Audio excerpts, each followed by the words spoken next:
Hello, we're carrying on with Storytime. I'm reading The Giver of Stars by Jojo Moyes.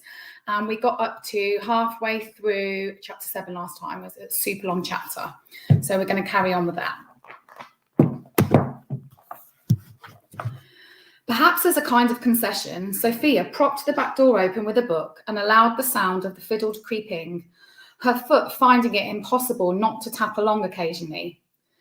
Alice sat on the chair in the corner, her writing paper on her lap, trying to compose a letter to Gideon, but her pen kept stilling in her hand. She had no idea what to tell him. Everyone in England believed she was enjoying an exciting cosmopolitan life in America, full of huge cars and high times. She didn't know how to convey to her brother the truth of her situation. Behind her, Sophia, who seemed to know the tunes to everything, hummed along with the fiddle, sometimes allowing her voice to act as a descant, sometimes adding a few lyrics. Her voice was soft and velvety and soothing. Alice put down her pen and thought a little wistfully of how nice it would be to be out there with her husband of old, the one who had taken her in his arms and whispered lovely things in her ears, and whose eyes had promised a future full of laughter and romance, instead of the one she caught looking at her occasionally with bemusement, as if he couldn't work out how she had got there. Good evening, ladies. The door closed gently behind Fred Geisler. He was wearing a neatly pressed blue shirt and suit trousers and removed his hat at the sight of them. Alice startled slightly at the unexpected sight of him without his habitual check shirt and overalls. Saw the light was on, but have to say I didn't expect to find you in here this evening, not with our local entertainment and all. Oh, I'm not really a fan, said Alice. He folded away her writing pad. You can't be persuaded? Even if you don't enjoy cowboy tricks, Tex Lafayette has a heck of a voice, and it's a beautiful evening out there, too beautiful to spend in here. That's very kind, but I'm just fine here, thank you, Mr. Geisler. Alice waited for him to ask the same as Sophia, then grasped, with slightly sick feeling, that of course it was obvious to everyone but her why he wouldn't, why the others hadn't pressed her to go out with him either. A square full of drunk and rowdy young white men would not be a safe place for Sophia. She realised suddenly that she wasn't entirely sure what was a safe place for Sophia. Well, I'm going to take a little stroll down to watch, but I'll stop by later and drive you home, Miss Sophia. There's a fair bit of liquor flying around that square tonight, and I'm not sure it'll be a pleasant place for a lady come 9 o'clock. Thank you, Mr. Geisler, said Sophia. I appreciate it. You should go, said Sophia, not looking up from her stitching as the sound of Fred's footsteps faded down the dark road. Alice shuffled some loose sheets of paper. It's complicated. Life is complicated, which is why finding a little joy where you can is important. She frowned at one of her stitches and unpicked it. It's hard to be different from everyone around here. I understand that, I really do. I had a very different life in Louisville. She let out a sigh. But those girls care about you. They are your friends, and you shutting yourself off from them ain't going to make things any easier. Alice watched as a moth fluttered around the oil lamp. After a moment, unable to bear it, she cupped it carefully in her hands, walked to the partially open door and released it. You'd be here by yourself. I'm a big girl, and Mr. Geisler is going to come back for me. She could hear the music starting up in the square, the roar of approval that announced the singing cowboy had taken centre stage. She looked at the window. You really think I should go? Sophia put down her stitching. Lord, Alice, you need me to write a song about it? Hey, she called as Alice made for the front door. Let me fix up your hair before you go. Appearances are important. Alice ran back and held up the little mirror. She rubbed at her face with her handkerchief as Sophia ran a comb through her hair, pinning and tutting as she worked with nimble fingers. When Sophia stood back, Alice reached into her bag for her lipstick and drew coral pink over her lips, pursing them and rubbing them together. Satisfied, she looked down, brushing at her shirt and breeches. Not much I can do about what I'm wearing, but the top half is pretty as a picture, and that's all anyone will notice. Alice smiled. Thank you, Sophia. You come back and tell me all about it. She sat back at the desk and resumed tapping her foot, half lost already in the distant music. Alice was part way up the road when she glimpsed the creature. It scuttled across the shadowy road, and her mind, already a quarter mile ahead at the square, took a moment to register that something was in front of her. She slowed. A ground squirrel. She felt, oddly, as if the talk of all the murdered hogs had hung a sad fog over the week, adding to her vague sense of depression. For people who live so deep in nature, the inhabitants of Baileyville seemed oblivious to the idea of respecting it. She stopped, waiting for the squirrel to cross in front of her. It was a large one, with a huge, thick tail. At that moment, the moon emerged from a cloud, revealing to her that it wasn't a squirrel after all, but something darker, more solid, with a black and white stripe. She frowned at it, perplexed, and then, as she was about to take a step forward, it turned its back on her, raised its tail, and she felt her skin sprayed with moisture. It took a second for that sensation to be supplanted by the most noxious smell she had ever breathed. She gasped and gagged, covering her mouth and spluttering, but there was no escaping it. It was all over her hands, her shirt, and in her hair. The creature scuttled off nonchalantly into the night, leaving Alice batting at her clothes as if by waving her hands and yelling she could make it all go away. The upper floor of the Nice and Quick was thick with bodies, pressed against the window, 3 deep, some yelling their appreciation for the white-suited cowboy below. Marjorie and Sven were the only ones left seated, the two in a booth beside each other, as they preferred. Between them were the dregs of 2 iced teas. 2 weeks previously, a local photographer had stopped by and persuaded the ladies onto their horses in front of the WPA Pack Horse Library sign, and all 4, Izzy, Marjorie, Alice and Beth, had posed, shoulder to shoulder on their mounts. A copy of that photograph now took pride of place on the wall of the diner, the women gazing out, decorated by a string of streamers, and Marjorie could not take her eyes off it. She wasn't sure she had ever been prouder of anything in her life. My brother's talking of buying some of that land up on North Ridge. Paul McAllister says he'll give him a good price. I was thinking I might go in with him. I can't work down those mines forever.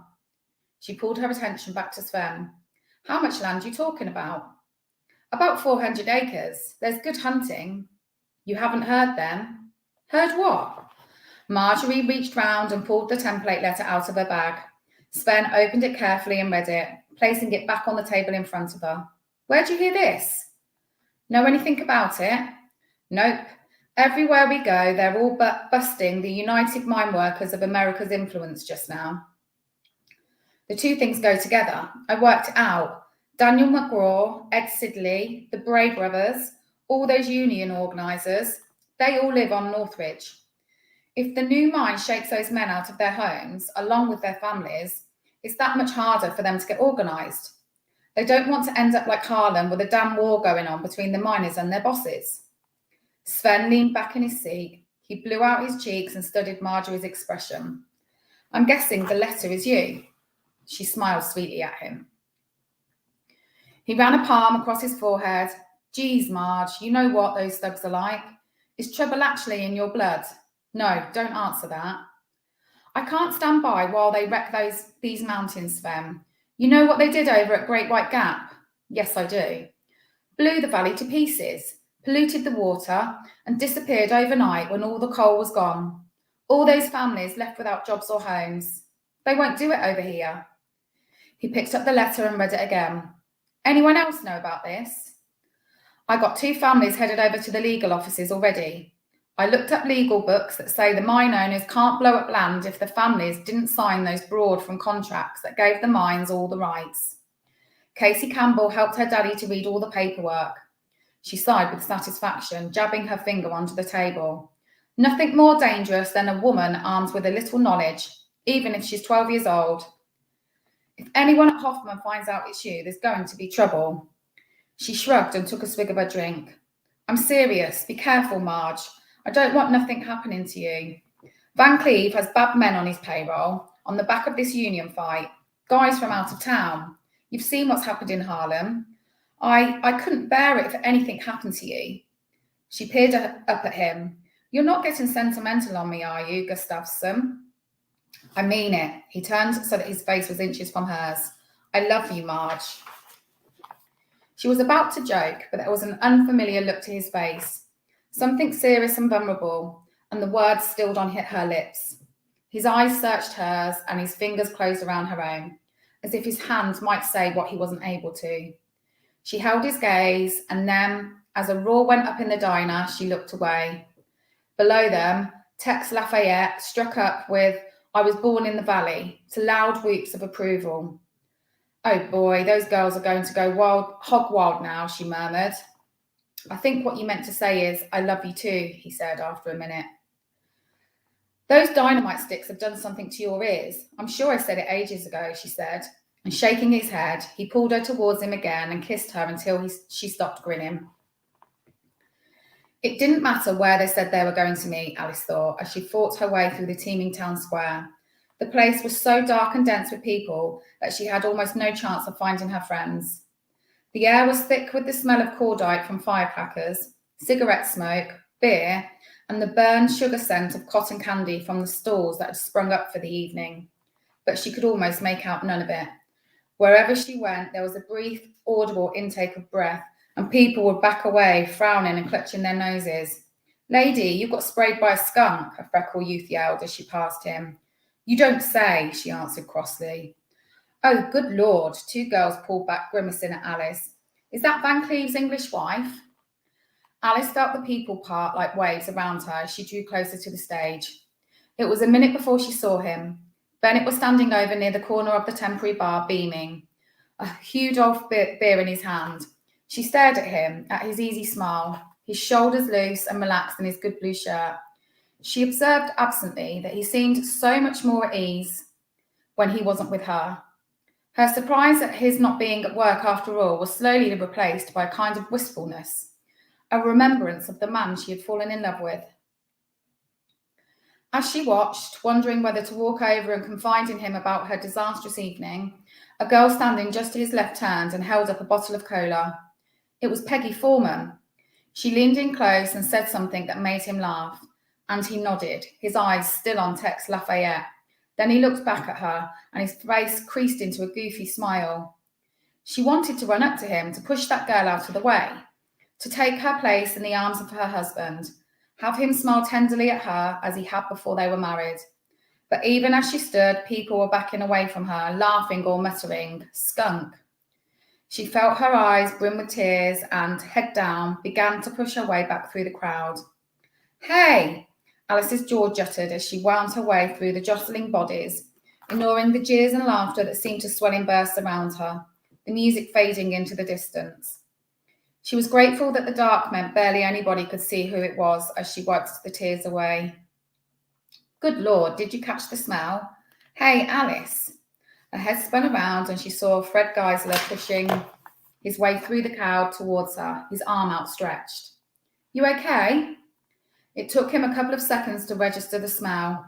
She saw shock flicker across his features, a silent whoa, and then, almost immediately, his determined attempt to hide it.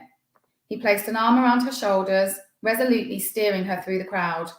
"Come on, let's get you back to the library. Move over there, would you? Coming through." It took them 10 minutes to walk back up the dark road.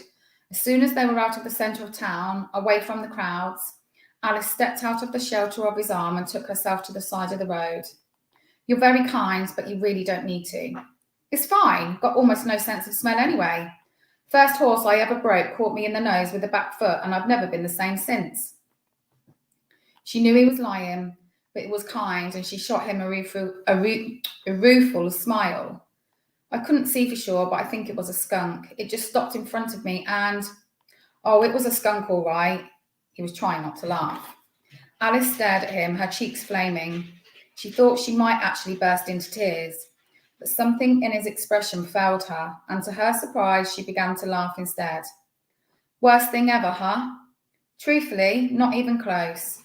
"Well, now I'm intrigued. So what's the worst?" "I can't tell you." "Two skunks?" "You have to stop laughing at me, Mr. Geisler.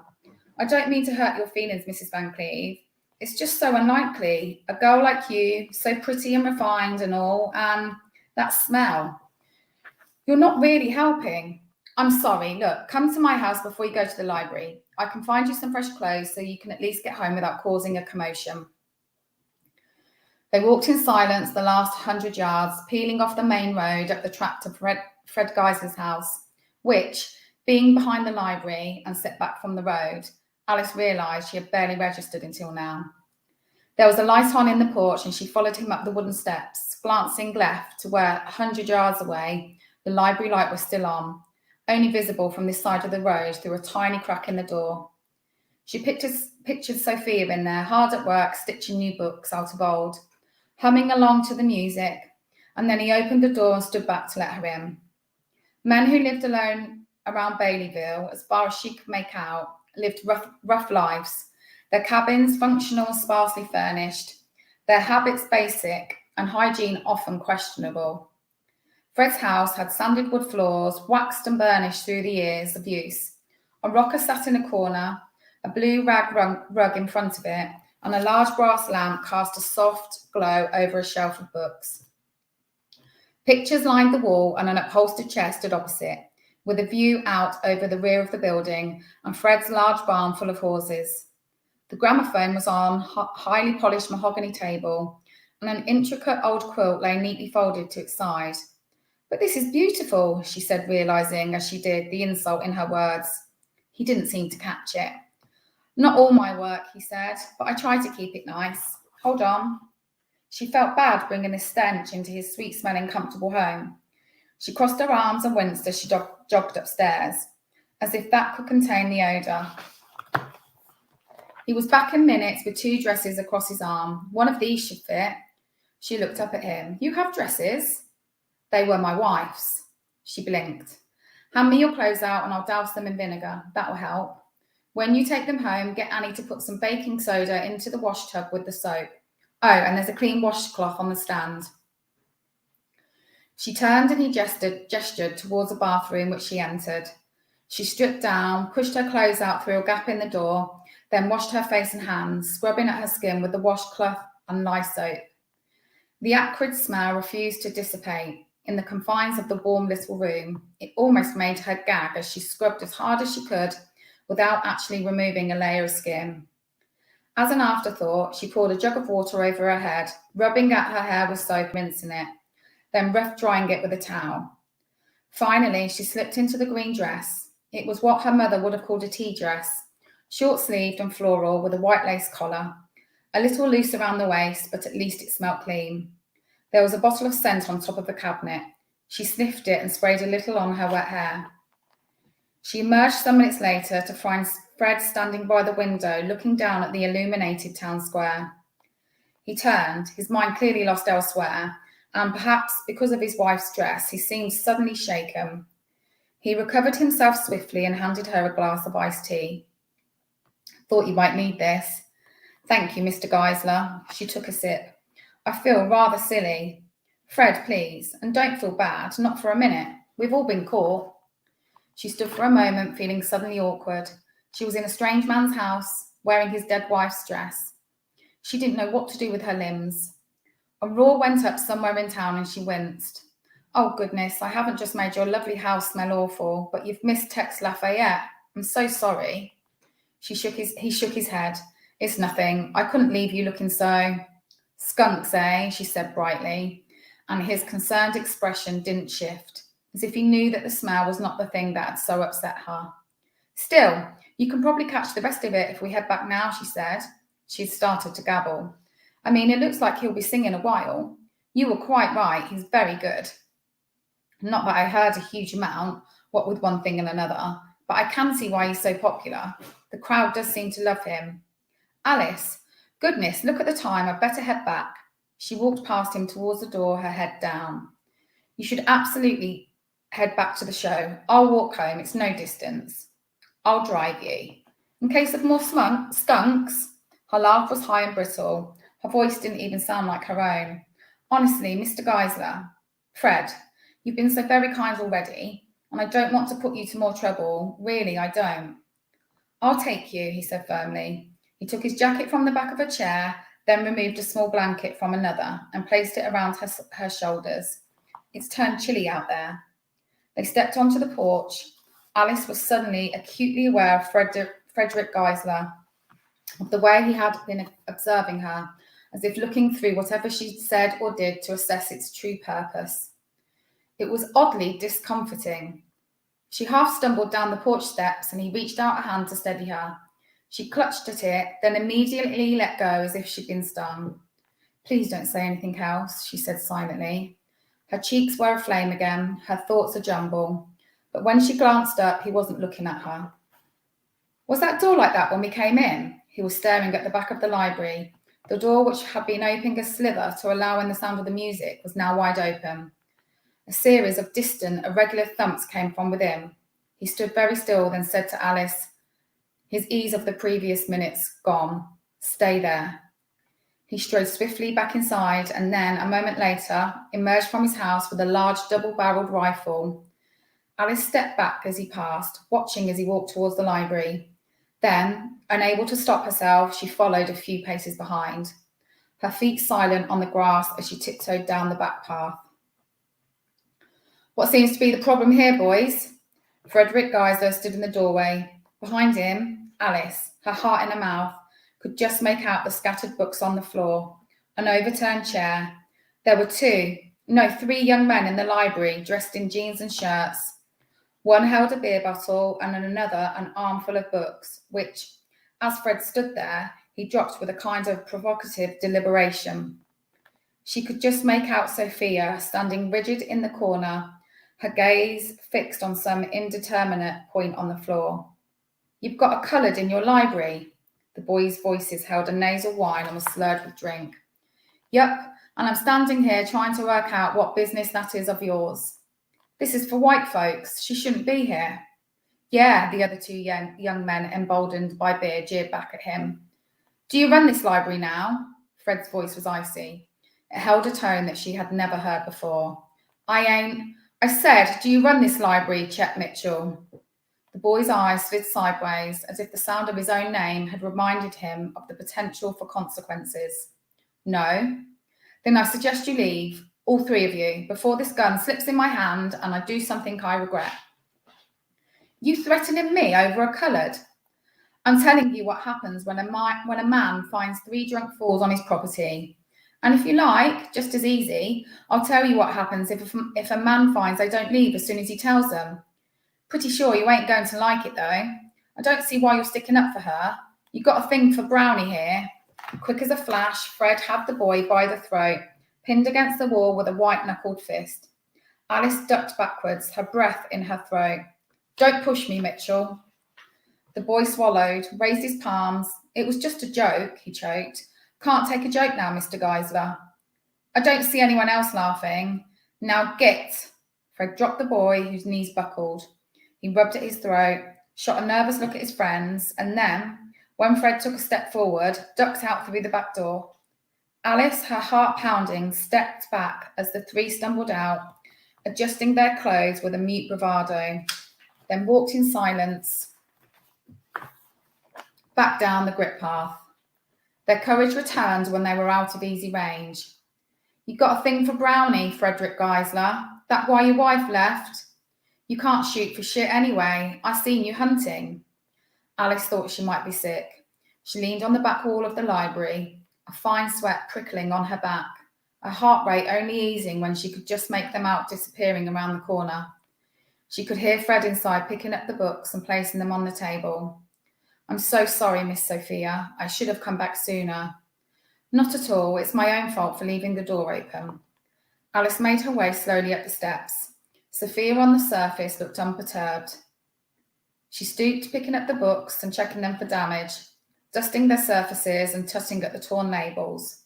But when Fred turned away to adjust a shelf that had been shoved from its moorings, she saw Sophia's hand reach out to the desk for support, her knuckles tightening momentarily on its edge. Alice stepped in and without a word began tidying too. The scrapbooks that Sophia had so carefully been putting together had been ripped to pieces in front of her. The carefully mended books were newly torn and hurled across the room, loose pages still fluttering around the interior. "I'll stay late this week and help you fix them," Alice said. And then, when Sophia didn't respond, she added, "That is, if you're coming back." "You think a bunch of snot-nosed kids are going to keep me from my job?" "I'll be fine, Miss Alice." She paused. and gave her a tight smile. But your help would be appreciated. Thank you. We have ground to make up. I'll speak to the Mitchells, said Fred. I'm not going to let this happen again. His voice softened and his body was easy as he moved around the little cabin.